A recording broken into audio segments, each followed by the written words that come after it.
Hi friends, ഇന്ന് ഞാൻ മറ്റൊരു ലഞ്ച് മെനു ഞാൻ ഷെയർ ചെയ്യാണ്. ഇത് ടാമറിൻ റൈസ്. തമിഴ്നാട് സൈഡിലെ ഈ അമ്പലത്തിലൊക്കെ പോയ ഈ ടാമറിൻ റൈസ് ആണ് അവർ തരാം.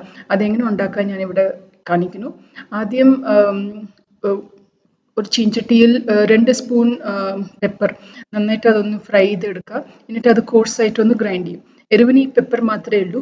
പിന്നെ 1 കപ്പ് പച്ചരി, 2 കപ്പ് വെള്ളം, ഇച്ചിരി ഉപ്പിട്ടിട്ട് അതൊന്ന് കുക്കറിൽ ബോയിൽ ചെയ്തിട്ട് എടുക്കുക. എന്നിട്ട് ഈ പെപ്പർ പൗഡർ അതിൽ അങ്ങോട്ട് മിക്സ് ചെയ്യുക. പിന്നെ ചീൻചട്ടിയിൽ കടുക്, ജീരകം, കടലപ്പരിപ്പ്, ഉഴുന്ന് ഇതൊക്കെ നന്നായിട്ട് വറുത്ത ശേഷം കടല നന്നായിട്ട് വറുത്ത ശേഷം പുളിവെള്ളം 1/2 കപ്പ്, 1/4 കപ്പ് പുളിവെള്ളം ഒഴിച്ചിട്ട് നന്നായിട്ട് അത് തിളയ്ക്കാൻ വെക്കാം. മഞ്ഞൾപ്പൊടിയും ഉപ്പിട്ടിട്ട് തിളയ്ക്കാൻ വെക്കാം. ഇത് നന്നായിട്ട് ഇങ്ങനെ തിളച്ച് കുറുകി വരണം. ഇത് തമിഴ്നാട് സൈഡിൽ ഇത് പുളിക്കാച്ചൽ പറയും. ഇത് നമുക്ക് വേണമെങ്കിൽ സ്റ്റോർ ചെയ്ത് വെക്കാം. ഈ എണ്ണ ഇങ്ങനെ പിരിയേണ്ട വരയ്ക്ക് ഇത് നന്നായിട്ട് ഇത് കുറുകി വരും. ഇത് നമുക്ക് സ്റ്റോർ ചെയ്ത് വെക്കാം. പിന്നെ ചോറ് ബോയിൽ ചെയ്തിട്ട് അതിലങ്ങനെ മിക്സ് ചെയ്ത് കഴിക്കാം. അല്ലെങ്കിൽ ഇങ്ങനെ ഇൻസ്റ്റൻ്റ് ആയിട്ടും ഉണ്ടാക്കി കഴിക്കാം.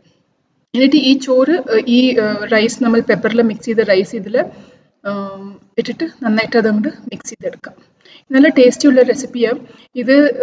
ഈ പെപ്പറിൻ്റെ ടേസ്റ്റും ഈ പുളിയുടെ ടേസ്റ്റും കഴിക്കുമ്പോൾ നല്ലൊരു കോമ്പിനേഷനാണ്. ഈ ടാമറിൻ റൈസ് ഉണ്ടാക്കി നോക്കൂ, എങ്ങനെയുണ്ട് പറയൂ കമൻറ്റ് സെക്ഷനിൽ.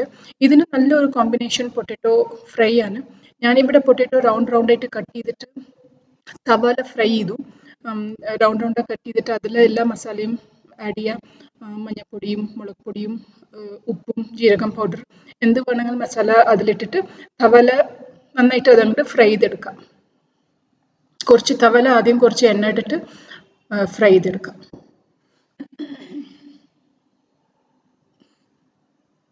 പിന്നെ ഒരു 10 മിനിറ്റ്സ് കഴിഞ്ഞിട്ട് അതങ്ങോട്ട് തിരിച്ചെടുക്കാം. പിന്നെ അതൊരു 10-15 മിനിറ്റ്സ് ആവും ഒരു ട്രിപ്പ് ഉണ്ടാക്കാൻ. എന്നിട്ടെല്ലാം ഒന്ന് നടുക്കിട്ടിട്ട് അതൊന്ന് കുറച്ച് നേരം വെക്കാം. പിന്നെ ഈ ബാച്ച് റെഡിയായി. ഇനിയിപ്പോൾ ഞാൻ എല്ലാം അങ്ങനെ ഒരു 3 ബാച്ചായിട്ട് ഞാൻ ഇത്രയും പൊട്ടറ്റോ ഞാൻ ഫ്രൈ ചെയ്ത് വെച്ചു. ഈ മെനു എല്ലാവർക്കും ഇഷ്ടമായി വിചാരിക്കുന്നു.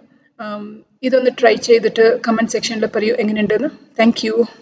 ഇങ്ങനത്തുള്ള നല്ല റെസിപ്പീന് എൻ്റെ ചാനലൊന്ന് സബ്സ്ക്രൈബ് ചെയ്യൂ. Thank you.